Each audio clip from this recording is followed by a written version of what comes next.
저희들 함께 말씀 보겠습니다. 여호수아서 8장 30절에서 35절까지 말씀, 구약성경 331쪽쯤에 있는 말씀입니다.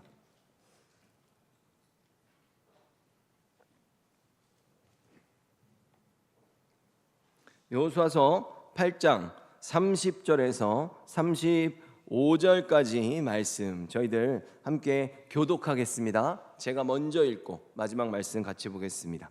그때 여호수아가 이스라엘의 하나님 여호와를 위하여 에발산에 한 제단을 쌓았으니 여호와의 종 모세가 이스라엘 자손에게 명령한 것과 모세의 율법책에 기록된 대로 쇠 연장으로 다듬지 아니한 새 돌로 만든 제단이라. 무리가 여호와께 번제물과 화목제물을 그 위에 드렸으며, 여호수아가 거기서 모세가 기록한 율법을 이스라엘 자손의 목전에서 그 돌에 기록하매 그 장로들과 관리들과 재판장들과 본토인뿐 아니라 이방인까지 여호와의 언약궤를 맨 레위 사람 제사장들 앞에서 궤의 좌우에 서되 절반은 그리심산 앞에 절반은 에발산 앞에 섰으니 이는 전에 여호와의 종 모세가 이스라엘 백성에게 축복하라고 명령한 대로 함이라. 그 후에 여호수아가 율법책에 기록된 모든 것대로 축복과 저주하는 율법의 모든 말씀을 낭독하였으니, 모세가 명령한 것은 여호수아가 이스라엘 온 회중과 여자들과 아이와 그들 중에 동행하는 거류민들 앞에서 낭독하지 아니한 말이 하나도 없었더라. 아멘. 저희들 오늘 이 말씀 가지고 삶의 중심에 서신 예수 그리스도라는 제목으로 함께 말씀 나누겠습니다. 여러분, 저희들이 오늘 살펴보는 말씀은요, 이 전체적인 그림이 하나님의 백성들과 하나님이 그 언약의 땅이죠. 이제 가나안 땅에 들어가서 다시 그곳에서 언약을 맺는 장면입니다. 하나님과 그분의 백성들은요, 이 언약을 통해서 관계를 맺습니다. 이런 주님과 우리들의 관계를요, 성경은 다양한 이 언약 관계를 예시들로 설명하는데요. 무엇이 있습니까? 첫째로는 지금 나오는 것처럼 하나님과 백성의 관계, 그리고 아버지와 자녀의 관계, 그리고 신랑과 신부의 관계, 또 머리와 몸의 관계로 설명하고 있습니다. 이 모든 것들이 다 하나이다라는 것을 강조하고 있는 것을 볼 수 있죠. 물론 처음 하나님과 우리들 사이에는요, 오늘 본문에 나오는 이런 언약식의 절차들이 필요하지 않았습니다. 저는 태초에 하나님이 천지를 창조하셨을 때를 말하는 거예요. 그때만 해도 이런 번제단에서 제물을 죽이고 이런 과정들이 하나님과 우리 사이에 전혀 필요치 않았다는 거죠. 왜 그렇습니까? 그때는 죄가 없었기 때문이죠. 죄가 이 세상에 없었어요. 모든 것이 선하신 하나님의 시선에 보기에 심히 좋았습니다. 그래서 창세기에서 처음에 창조를 받았던 아담과 하와는요, 이런 어떤 번제단이나 이런 화목제물 이런 게 아니라 그저 하나님의 명령을 받아서 그들의 삶을 살아내면 되는 입장이었습니다.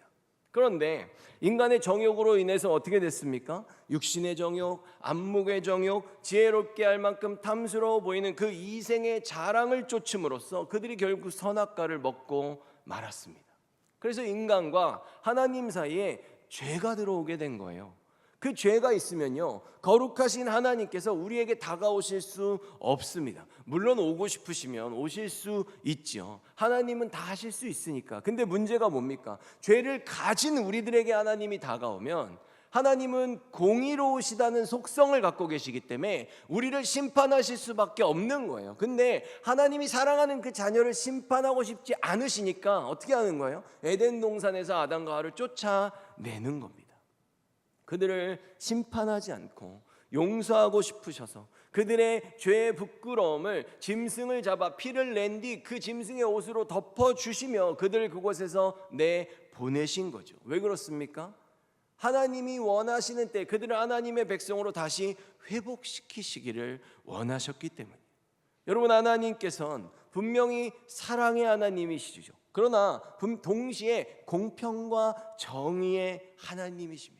바로 이런 속성을 가지신 공의로운 하나님을 인간들이 죄를 사는 어떤 번제나 이런 화목제나 이런 특정 제사의 절차들 없이 하나님을 그냥 만나면 어떻게 되는 겁니까? 그 대표적인 예가 사무엘상 6장에 나와요. 6장 말씀 한번 보겠습니다. 13절 19절인데요. 그때 골짜기에서 밀을 베던 벳세메스 사람들이 눈을 들어 여호와의 궤를 보았습니다. 여호와의 궤를 다시 보게 된 그들은 매우 기뻤습니다. 그런데 벳세메스 백성 중 여호와의 궤를 들여다본 사람들이 있었습니다. 그러자 여호와께서는 그들을 쳐 70명을 죽이셨습니다. 벳세메스 백성은 여호와께서 자기들에게 그토록 무섭게 벌 주시는 것을 보고 소리내어 울었습니다. 아멘. 여러분, 지금의 이야기 이게 어떤 상황인가 하면요, 이스라엘이요 전쟁을 하다가 블레셋에게 여호와의 궤를 빼앗겼어요. 블레셋은 여호와의 궤를 전쟁을 이기고 우리 신이 이들의 신인 여호와를 이겼다 그래가지고 신나가지고 그 여호와의 궤를 자기네 나라로 갖고 갔거든요.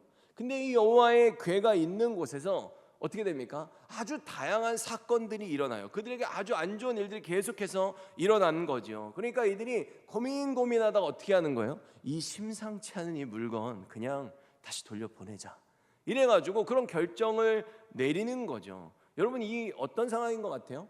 하나님께서는요, 이스라엘이 하나님 앞에 올바로 서지 않았기 때문에 여호와의 궤를 뺏기지만 막상 여호와의 궤를 갖고 있는 블레셋에선 하나님께서 스스로 계신 분이 하나님이 어떤 분임을 알리시는 모습을 우리가 볼 수 있는 겁니다.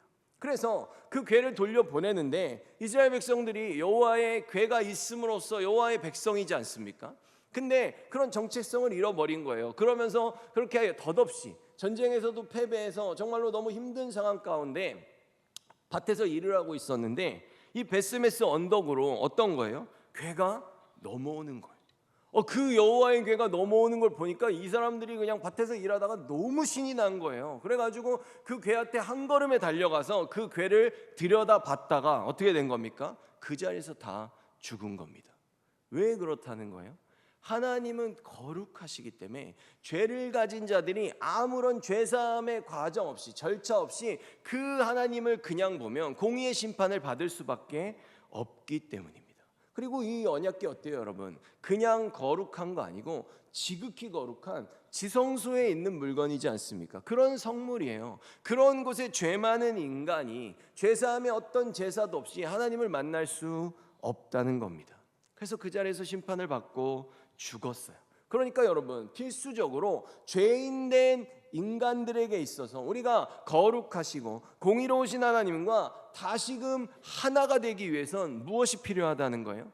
그 하나님과 언약을 맺을 때 죄를 사하는 제사의 절차가 항상 필수적으로 우선돼야 한다는 겁니다. 하나님과 백성으로, 아버지와 자녀로, 신랑과 신부로, 머리와 몸으로 우리가 다시 합쳐지기 위해 이런 우리 모두의 죄를 위한 대속의 제물이 필요한 겁니다. 그래서요, 오늘 하나님과 이스라엘 백성들이 다시금 하나가 되는 이 세겜 땅에서의 언약식을 보면 그 중심에 바로 이 필수적인 과정이 뭐가 있는 거예요? 번제와 화목제가 자리를 잡고 있는 겁니다.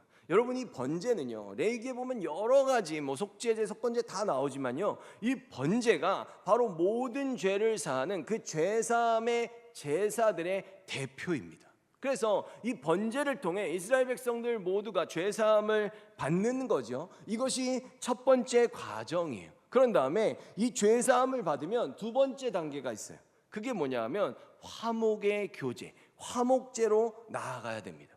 여러분, 저는요, 지금의 이 한국 교회가 점점 잃어갈 수밖에 없는 이 제사의 모습이 바로 이 두 번째 단계인 화목 제물의 단계라고 생각합니다. 서로 함께 모여서 떡을 떼고 삶을 나누고 서로를 위해서 기도하고 힘쓰고 힘을 합치는 이 화목 제물의 단계가 지금 교회 가운데 점점 더 사라져가고 있다는 겁니다. 왜 그렇습니까? 사실 이유는 전혀 어렵지가 않아요. 요새 저희들은요, 예전보다 사람들과 훨씬 좀 더 떨어진 거리를 두고 관계를 갖습니다. 각각 나만의 어떤 삶, 나만의 시간을 두고 살아가는 그런 개인주의적인 성향이 점점 극대화되는 사회를 살아가고 있다는 거예요. 그런데 여러분, 한번 이 언약식을 우리 결혼식이라고 한번 생각해 보세요. 하나님은 이것을 신랑과 신부의 관계로 설명하시기 때문이에요. 결혼식이라고 생각해 보세요. 딱 결혼식만 딱 올린 다음에 서로 따로 각자의 집에 가서 사는 거예요. 아무런 교제도 없고 그냥 내 인생을 떨어져서 살아가는 거죠. 그러면 여러분 어떻겠습니까? 과연 그 관계가 여러분들이 생각할 때 부부입니까? 정말 결혼식을 올린 관계라고 말할 수 있느냐는 거예요. 그런데 수많은 이 시대의 교인들이 이런 식의 신앙생활을 점점 더 선호하고 있는 게 현실이란 겁니다. 그래서 내가 가서 그냥 예배만 드리고 조용히 딱 빠질 수 있는 익명성이 보장되는 대형교회를 더 선호하고 있는 경향이 지금 있다는 거예요. 여러분, 지금 작은 교회들은 문을 닫고 난리가 났죠. 지금 대형교회들은 어떤지 아십니까? 자리가 부족해요. 너무나 많은 사람들이 걸로 요새 더 몰리기 때문입니다. 근데 여러분, 화목제물은 지금 어떤 게요? 화목제물은요, 나눠 먹는 게 이 제사의 핵심입니다. 이 제사가요, 진정한 제사로 받아들이기 위한 아주 특별한 조건을 하나님이 제시하고 계세요. 그것을 볼게요. 레위기서 7장 16절 18절을 보면요, 그러나 그의 예물의 제물이 서원이나 자원하는 것이면 그 제물을 드린 날에 먹을 것이요, 그 남은 것은 이튿날에도 먹되. 그러니까 이 화목 제물을 다 먹어야 되는데 하나님이 정해주신 최장 기간이 이틀이에요. 이틀 안에 다 먹어야 되는 거예요. 그 제물의 고기가 셋째 날까지 남았으면 불사를 찌니 3일째 되는 날에 먹은 화목 제물의 고기는 하나님께서 받지도 않으시고 그것을 바친 사람의 제사도 소용이 없을 것이다. 제사가 없어지는 거예요. 드렸는데 다 못 먹으면 그것은 부정하게 되었으므로 누구든지 그 고기를 먹는 사람은 죄가 있을 것이다. 아멘. 여러분 어떻습니까? 한번 보세요. 누군가가 화목제사를 드렸어요. 그런데 화목제사 드릴 때 소도 드릴 수 있거든요. 내가 너무 감사해가지고 나는 소를 드렸어. 소를 드렸다고 한번 생각해 보세요. 그러면 먹은 날부터 나눠 먹기 시작해서 그 다음 날까지 다 먹어야 돼요.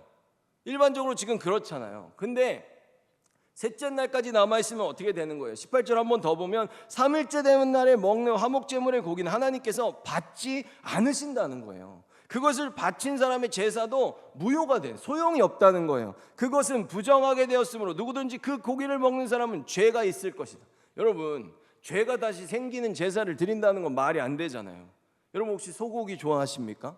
없어서 못 먹을 수 있죠. 그런데 소고기를 아무리 좋아해도요, 소 한 마리를 나랑 친한 사람들하고만 나눠 먹어서 이틀 안에 다 먹는다는 건요, 정말로 불가능한 일입니다. 제가 소 한 마리의 평균 몸무게 그걸 찾아봤어요. 그랬는데 요새 고깃집 시가로 만약에 1인분에 200g 해가지고 소 한 마리를 잡으면 775인분이 나온대요. 여러분, 이 화목제물을 사람들하고 이틀 동안에 775인분을 다 먹어야 되는 거예요. 내가 내 제사가 받아들여지려면 그러면 어떻게 해야 돼요? 일단 사람들을 초대해야 되겠죠. 지금 예를 들어 제가 화목제물을 드렸어요. 여러분 혹시 모르고 왔다고 생각해 보세요. 제가 딱 했을 때 뒷문 잠그세요. 딱 한 다음에 지금 여기서 이틀 동안 우리가 아침은 뭐 드셨다고 치고 오늘부터 내일까지 우리가 5끼를 계속해서 여기에 갇혀서 아무것도 못하고 소고기만 같이 먹어야 되는 거예요. 여러분 어떻습니까? 나를 포함해서 최소 135명이 필요해요. 이 사람들이 5끼 연속 소고기만 먹어야 돼. 근데 한 명도 어떻게 해요? 열심히 안 하면 안 되잖아. 자기 인분을 다 먹어줘야 되거든. 그렇기 때문에 한 명도 탈이 나면 안 돼. 그 내일까지. 그런 상황에서 가다 놓고 소고기만 먹는 거예요. 근데 여러분 한번 생각해 보세요. 이렇게 화목제물에 대해서 들어보니까 이 제사 어떻습니까? 이 제사 제가 이렇게 계산을 하다 보니까요, 이 화목제물 이거 너무 가혹한 제사인 것 같아. 쉽지 않다. 이거 너무 잔인한 거 아닌가? 이렇게 사람한테 계속 꾸역꾸역 소고기만 먹이는 거 이거 쉽지 않은데, 이런 생각이 드는 겁니다. 여러분 한번 생각해 보세요. 여러분이 드렸다면 어떻겠어요? 그 사람들 어느 시간에 와서 모이든지 간에 다 휴가를 내고 나하고 먹어야 되지 않겠습니까? 꼬박 이틀 동안 이렇게 먹일 수 있느냐는 거예요. 오히려 이런 관계는 어떻게 될까요? 뭐 한 번은 할 수 있겠지. 모르고 왔다가 당해가지고. 근데 여러분 이거 정말 화목해지겠습니까? 오히려 더 관계가 안 좋아지지 않을까? 저 같으면 그럴 것 같아요. 처음에 모르고 당했다가 두 번째 전화가 딱 왔어. 그러면 그 전화기에 이렇게 써 있을 수 있잖아요. 화목제 드리자고 전화한 놈. 이렇게 그냥 싹 이렇게 지금은 전화를 받을 수 없어. 이렇게 되지 않겠냐는 거예요. 여러분 무슨 말입니까? 왜 이게 문제가 되는 거예요? 번제만으로는 하나님과 우리의 관계가 온전히 성립될 수 없다는 게 문제인 거예요. 무조건 번제를 드린 뒤에 어떻다는 거예요? 화목제를 드려야 됩니다. 그런데 만약 결혼식을 올렸다고 아까 가정해 보자 그랬죠. 결혼식은 결혼식만의 문제가 아니에요. 번제만의 문제가 아니라는 거예요. 그에 따르는 그들의 결혼이라는 삶 속에 화목한 인생들이 보여지는 것, 그것이 반드시 뒤따라야 한다는 거죠. 그런데 이런 하나님과의 관계, 그리고 우리와 우리들 사이의 화목의 관계가 어떻다는 거예요? 소고기만 먹고 끝나면 안 되겠죠. 정신없이 말할 새가 어디 있겠어요. 그런데 오늘 본문에 보면 여기서 끝나지도 않아요. 화목제 이후에 이 과정 속에서 굉장히 중요한 과정이 한 가지 더 있다고 하나님이 말씀하십니다. 8장 30절에서 31절 보면요, 그때 여호수아가 이스라엘의 하나님 여호와를 위하여 에발산에 한 제단을 쌓았으니 이는 여호와의 종 모세가 이스라엘 자손에게, 첫 번째 이제 여기 제단을 쌓은 얘기죠. 명령한 것과 모세의 율법책에 기록된 대로 쇠의 연장으로 다듬지 아니한 새 돌로 만든 제단이라. 무리가 여호와께 번제물과 화목제물을 그 위에 드렸으며. 여기까지는 방금 얘기했죠. 그러면 화목제사 번제단만 필요했다면 제단만 쌓으면 되는 거잖아요. 그럼 여기서 말씀이 끝나면 되는 거예요. 근데 32절에 이어집니다. 여호수아가 거기서 모세가 기록한 율법을 이스라엘 자손의 목전에서 그 돌에 기록하매. 아멘. 어떤 지시입니까? 율법을 돌 위에 기록하라는 명령이에요. 여러분, 저희가 그냥 성경을 보면 이게 구별이 잘 안 가는데 실제로 원어 성경으로 보면요, 이거는 구별된 돌들을 말하는 겁니다. 제단을 쌓은 돌들이 아니라 거기다 석회 바르고 글씨 쓰는 게 아니라 다른 돌을 마련해서 그 제단 앞에 세우고 거기다 석회를 바르고 거기다 말씀을 기록하라고 말하는 거죠. 무엇입니까? 이제 우리가 화목하게, 그리고 주님 안에서 하나님의 백성으로 살아가는 인생에 있어서 가장 중요한 건 번제와 화목제를 근거로 뭐예요? 하나님의 말씀을 따라 살아가고 하나님의 말씀 가운데서 우리가 관계를 맺는 삶이 우리들에게 너무나도 중요하다는 거죠. 여러분, 석회를 칠해요. 그리고 석회를 바른 다음에 거기에 글씨를 쓰면 어떻게 되는 겁니까? 그냥 굳어버리면 영원히 남는 거잖아요. 제가 요새는 저희 동네 길을 다닐 때 이런 걸 많이 못 보는 것 같아요. 근데 제 어렸을 때는요, 왜 그랬는지 모르겠는데 그게 되게 많았던 것 같아요. 시멘트를 이렇게 길에다가 발라놓고요, 이렇게 어떻게 돼요? 아저씨들이 잘 발라놓고 가시면 거기에 써 있잖아요. 밟지 마시오. 아니면 뭐 이렇게 시멘트 조심, 이런 게 이제 써 있거든요. 근데 뭐 실수로 바른 사람들도 있겠지만 꼭 거기다가 가가지고 자기 발자국 찍어 놓는 그런 사람들이 있거든요. 여러분, 관광지에 가도요, 이런 사람들 꼭 있어요. 제가 정말 깜짝 놀란 게, 제가 흔들바위 갔다가 이렇게 위에를 보면서 그 같이 간 분들이 울산바위 바로 위에 있는데 갈까? 이러는데 그게 보이기에만 바로 위에 보이지 실제로 가니까 그렇게 가깝지 않더라고요. 너무 힘들게 울산바위에 딱 갔는데 너무 깜짝 놀란 게 거기에 이름이 써 있어. 바위에 사람 이름이 거기에 써 있더라고요. 근데 여러분, 옛날에 난리가 난 적이 있어요. 뭐냐면 유럽에 굉장히 큰 궁전의 그 문화재죠. 문화재에 그 천장에 있는데 낙서가 돼 있어가지고 그거를 지우려고 대대적인 공사를 한 거예요. 근데 그 유럽 문화재 거기 담당하시는 분들이 더 깜짝 놀란 게 거기에 한글이 써 있었다고. 그래가지고 더 놀랬다 그러더니 이걸 도대체 여기다 어떻게 썼을까, 그거를 궁금해했다고 하더라고요. 근데 여러분, 이런 걸 왜 하는 겁니까? 기억되고 싶어서 그런 거예요. 그곳에 내 발자취를 남기고 싶어서 그런 거잖아요. 하나님께서 지금 명령하시는 이유가 뭐예요? 같은 맥락이라는 거예요. 하나님의 말씀을 기억하는 백성으로 우리는 살아갈 때 하나님의 언약 백성의 삶을 영위할 수 있다는 겁니다. 그냥 먹을 것만 같이 먹고 끝나는 거 아니에요. 그냥 아주 단순히 침묵만 도모하는 게 아니에요. 말씀에 순종하는 삶, 그 말씀 가운데서 우리가 관계를 맺고 우리가 말씀을 함께 한 몸으로서 이뤄가기 위해서 서로를 위해 기도하고 힘을 합치는 이 온전한 관계가 우리에게 있어야 한다는 거죠. 여러분, 지금 이 이스라엘이 여기서 언약식 왜 갖는 겁니까? 언약식은요, 너희들이 이제 가나안 땅에 들어가면 어떻게 살아야 하는가를 지금 보여주시는 거란 말이에요.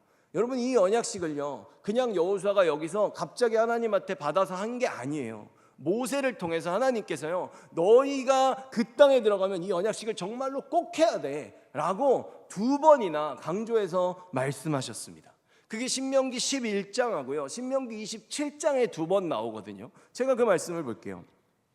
11장 29절에 내 하나님 여호와께서 내가 가서 차지할 땅으로 너를 인도하여 들이실 때 너는 그리심산에서 축복을 선포하고 에발산에서 저주를 선포하라. 그리고 27장으로 가면 여러분은 요단강을 건널 것이요 그때가 되면 시므온, 레위, 유다, 이사갈, 요셉 그리고 베냐민 지파는 그리심산 위에 서서 백성을 향해 축복하시오. 그리고 르우벤, 갓, 아셀, 스불론, 단 그리고 납달리 지파는 에발산 위에 서서 백성을 향해 저주하시오. 이렇게 두 번이나 강조했죠. 두 번이나 강조한 거 굉장히 중요한 거예요. 그리고 시작에 강조하고 마지막에 강조한 거는 또 더 중요하거든요. 근데 신명기 11장에 말하고 여기서 지금 27장에서 마칠 때요 이 12장부터 27장 요 앞에까지 무슨 말이 써 있냐면 하나님의 율법이 써 있습니다. 뭐예요? 이 언약 백성에게 가장 중요한 건 그 안에 들어있는 내용인데 그게 하나님의 명령이고 말씀이라는 걸 강조하며 지금 이 언약을 명하고 있는 거죠. 그래서 그리심산에서 축복을 선포하고요 에발산에선 저주를 선포하라 해서 그렇게 하는 거예요. 그러면 그 하나님의 언약의 말씀은 어디에 두었습니까? 하나님이 어디에서 계신가를 지금 보여주는 거죠. 8장 33절 보면요 여호와의 언약궤를 맨 레위 사람 제사장들 앞에서 궤 좌우에 서되 절반은 그리심산 앞에 절반은 에발산 앞에 섰으니 이는 전에 여호와의 종 모세가 이스라엘 백성에 축복하라고 명령한 대로 함이라. 어떻습니까? 지금 여호와의 궤는 이 중간에 서 있는 거예요. 여러분 제가 한번 이 사진을 저희가 보도록 하겠습니다.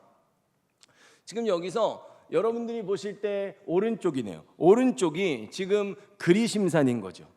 그리고 왼쪽이 에발산이고 제가 노란색 화살표로 표시해 놓은 곳 이곳이 지금 언약궤가 서 있는 자리입니다. 여러분 이 그림이 어때요? 실제로 산의 높이는 조금은 다르지만 지금 여기서 이 사진으로 볼 때 저희가 어렸을 때 그 미술 시간에 한 번쯤은 다 해보지 않습니까? 데칼코만이라 그래가지고 이렇게 이쪽에만 물감 칠해가지고 이렇게 탁 반으로 접어서 딱 찍으면 똑같이 나오는 그 데칼코마니처럼 굉장히 이 그리심산과 에발산은 그 중간에 서 있는 언약궤를 중심으로 완전한 균형을 이루는 모습을 보여주고 있다는 거예요. 근데 이곳이 이스라엘 중부에서 이 두 산이요 가장 높은 산이에요. 그래서 이 산 위에 서면 이스라엘 도시 전체가 보인다고 말합니다. 그게 뭐예요? 지금 하나님께서 너희들이 이 땅에 들어가서 어떻게 살아야 되는가를 알려주시는 그 언약을 맺을 때 그들에게 그 땅을 지금 다 보게 하셨다는 거죠. 근데 여러분 저희가요 이 신명기서에서 모세가 말한 내용과 지금 여호수아서에서 지금 다시 나오는 이 언급되는 이 내용을 보면요 우리가 조금 다르지 않나? 이런 생각을 가질 수 있거든요. 근데 사실은 다르지 않습니다. 왜 다르지 않은가 하면 모세가 신명기서에서 말할 때는 그리심산 꼭대기로 6지파 올라가고 에발산 꼭대기로 6지파가 올라가라 그랬거든요. 근데 여호수아서에서는 어떻게 써 있냐면 언약궤를 중심에 놓고 너희들이 에발산 앞에 서고 너희들이 그리심산 앞에 서라고 돼 있단 말이에요. 그러니까 이게 다른 게 아니라 6지파가 둘 다 꼭대기 정상으로 올라가서요 어떻게 하는 거예요? 서로를 앞에 두고. 그러니까 그리심산에 있는 사람은 에발산 앞쪽을 향해서 에발산 쪽을 바라보고 서는 거고 에발산에 있는 백성들도 그리심산 쪽으로 돌아서 서로를 마주보고 있는 그런 상황이라고 우리가 생각할 수 있는 겁니다. 그래서 이 여호와의 제단이 어디 있다는 거예요? 여호와의 그럼 제단은 어디 있어요? 제단은 에발산에 있죠. 여러분 왜 제단이 에발산에 있습니까? 에발산에 있는 사람들에게 떨어진 명령은 뭐예요? 거기 있는 사람들은 자신이 저주받을 죄인들임을 그 저주의 말씀을 선포하기 위해 에발산에 선 거거든요. 그렇기 때문에 하나님께서는 그 내가 죄인됨을 저주받을 자임을 선포하는 그들이 있는 곳에 하나님의 제단을 세워 주시는 겁니다. 그리심산에는 제단이 없어요. 그리고 여러분 에발산이라는 자체가요 민둥산이라는 뜻이에요. 그게 뭡니까? 죄인된 우리들의 인생이요 그렇게 별 볼 일 없다는 거예요. 하나님 앞에서 우리들 정말 아무것도 없습니다. 주님 없는 우리들의 삶의 모습을 이 에발산을 통해 보여주고 계시는 거죠. 그래서 하나님은 그곳에 제단을 세우십니다. 왜? 하나님의 백성들의 죄를 사해 주시기 위해서예요. 그 모습을 지금 그들이 상징하는 거죠. 그 다음에 그리심산에서는요, 축복을 선포하는 거예요. 그래서 실제로 이 그리심산에 이게 원래 그리심산의 그리심이 카라트라는 이 단어에서 온 단어, 그 명사거든요. 이 카라트는 언제 쓰냐 하면 언약의 제물의 배를 가를 때 쓰는 자르다라는 그 단어예요. 그래서 이 카라트는 언제나 언약에 관련된 내용이 나올 땐 필수적으로 등장하는 단어입니다. 그러니까 이 축복의 산인 그리심산에 서 있는 사람들은 이미 이 번제단에서 죄사함을 받고 하나님의 언약 백성의 자리에 앉아있는 주님의 백성들을 상징하고 있는 거죠. 우리가 그렇게 볼 수 있는 거예요. 여러분, 이 에발산과 그리심산의 이 모습을 보면요, 인터넷 같은 데나 뭐 설교 같은 데 보면요, 정말로 많은 해석들이 굉장히 많이 난무하고 있거든요. 근데 그들의 해석의 대부분이 무엇이냐면, 왜 이 6지파가 축복의 산에 설 수밖에 없었는지, 왜 얘네들은 좋은 놈인지, 왜 얘네들은 착한 놈인지, 이런 것에 대해서. 그리고 에발산에 선 사람들은 반대로 어떻게 하겠어요? 성경을 그냥 싸그리 다 뒤져가지고 얘네들이 왜 나쁜 놈인지 그거를 밝혀내는데 굉장히 집중하는 모습들을 보이고 있다는 거예요. 근데 여러분 한번 생각해 보세요. 우리가 성경을 그냥 전체적으로 딱 놓고 생각해 보자고요. 하나님의 축복은 우리들의 행함에서 비롯되는 게 아닙니다. 하나님이 주시는 거예요. 그걸 찾는다는 자체가 굉장히 인간적인 생각으로 접근하는 거죠. 우리가 오늘 여호수아서의 말씀을 보면요, 어떻습니까? 하나님이 그냥 6지파를 나눠서 세우라고 하시는 거예요. 그들에게 어떤 차이점을 두시지 않는다는 거죠. 그러나 그 서로 반반씩 나눠 있는 그들의 의미를 한번 생각해 보자는 거예요. 12지파가 다 합쳤을 때 하나님의 백성이잖아요. 그죠? 그러니까 6지파와 6지파를 나눠서 하나님이 우리에게 보여주고 싶으신 이 그림은 뭐냐면, 우리가 하나님의 백성으로 살아갈 때 우리들의 삶의 전체 모습을, 언약 백성의 삶의 모습을 지금 잘 보여주고 있는 그림이라는 거예요. 어떤 그림입니까? 우리들의 삶의 중심에는 언제나 말씀이신 예수 그리스도가 서 계세요. 그래서 우리가 이 예수 그리스도를 중심으로, 그 예수님이 거기에 서시기 위해 어떤 걸 하셨습니까? 우리의 삶의 중심에서 예수님께서는 우리가 하나님의 백성 될 수 있도록 번제와 화목제를 친히 당신의 몸을 던져서 성취하셨죠. 그래서 그곳에 주님께서 서 계신 거예요. 그리고 실제로 오늘 이 말씀을 보면 누가 선포합니까? 여호수아가 선포하잖아요. 여러분, 여호수아가 히브리 말로 여호수아지 실제 헬라어로 가면, 신약 성경으로 가면 여호수아가 이름이 뭡니까? 예수예요, 예수. 그 예수 그리스도의 자리에서 진리의 말씀을 선포하며 여호수아는 언제나 우리들의 삶의 중심에 서 있는 거죠. 근데 저주의 말씀을 선포하면 어떻게 하는 거예요? 에발산에 있는 사람들이 아멘 하는 거고, 축복의 말씀을 선포하면 그리심산에 있는 사람들이 아멘으로 화답하는 거예요. 그러니까 지금 이것이 어떤 양상을 보여줍니까? 우리가 에발산에 서 있는 삶이라고 한번 생각해 보세요. 우리가 죄인된 인생을 살고 그 죄인됨을 고백하는 삶을 살 때, 그 에발산에서 우리가 나의 죄인됨, 저주의 말씀을 받는 인생임을 인정하며 고백하며 나아가는 그 백성들에게 하나님께서는 그 삶에 예수 그리스도의 제단을 세워주신다는 겁니다. 근데 여러분 한번 생각해 보세요. 에발산에 있는 사람들은 저주의 말씀을 외치는 거죠. 그건 나의 죄인됨을 고백하는 거예요. 그럼 하나님이 거기에 제단을 세우사 우리의 죄를 사하시는 은혜를 허락하시죠. 그럼 막상 거기에서 외치는 건 저주의 말씀이지만, 거기에 있는 사람들이 막상 바라보는 쪽에서 들려오는, 그들에게 들려오는 음성은 뭡니까? 축복과 은혜의 말씀이 주어진다는 거예요. 나의 죄를 고백하는 자들에게는 하나님께서는 그들을 축복하시고, 그들에게 하나님의 화목과 하나님의 인도하심을 선포하는 역사가 이루어진다는 거죠. 근데 반대로 우리가 하나님의 언약 백성의 자리에 앉아서 축복을 받으며 은혜 가운데 살아갈 때, 그 축복을 외치는 자리에 있을 때 반대로 거기서는 어떤 말이 들리는 거예요? 저주의 말씀과 죄인에게 주어질 심판에 대한 경고의 말씀이 그들에게 들어오는 겁니다. 여러분, 어떤 상황이라는 거예요? 이 그리심산과 에발산의 모습이 우리 성도들의 삶을 너무나 잘 묘사하고 있지 않습니까? 우리는 명백한 죄인들입니다. 우리가 주님 앞에 그 죄를 고백했을 때 주님은 우리에게 번제와 화목제의 축복을 주셨어요.